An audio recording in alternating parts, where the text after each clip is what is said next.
সালামু আলাইকুম। প্রিয় দেশবাসী,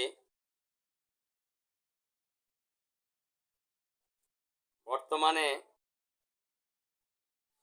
আমাদের এই বাংলাদেশের যাকে ধর্মমন্ত্রী বানানো হয়েছে, আলহামদুলিল্লাহ, মোফাজ্জল হোসেন কায়কোবাদ সাহেব, তিনি একজন আধ্যাত্মিক জগতের লোক। তার মন মানসিকতা ভালো। তিনি যেন সফলতার সাথে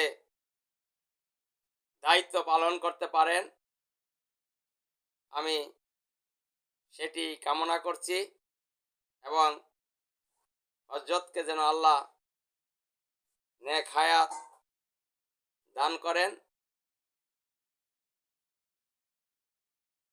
বাংলাদেশে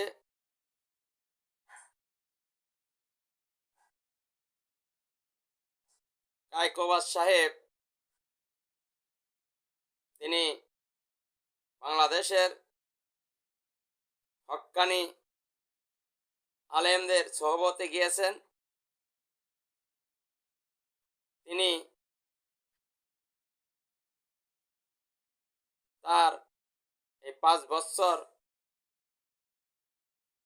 তার দায়িত্ব পালন করতে গিয়ে যেন কোনো ভুল ত্রুটি না হয়, সেটি আমি আল্লাহর নিকট দোয়া প্রার্থনা করছি।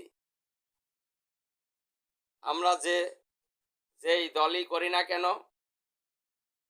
আমরা সাদাকে সাদা বলবো, কালোকে কালো বলবো। এ দেশ আমাদের সকলের। আমরা সকলেই মিলেমিশে এদেশে থাকতে চাই। আমাদের ভ্রাতৃত্ব আমরা ধরে রাখতে চাই। ভিন্ন দলের মতের গোত্রের হলেই তার বিরোধিতা করতে হবে এমনটা নয়। সে যেই দলেরই হোক, যেই মতেরই হোক, আমরা তার সফলতা কামনা করছি। তিনি সাংবাদিকের এক প্রশ্নে বলেছিলেন, আমাকে মন্ত্রী বলবেন না, আমি গোলাম, আমি জনগণের চাকর।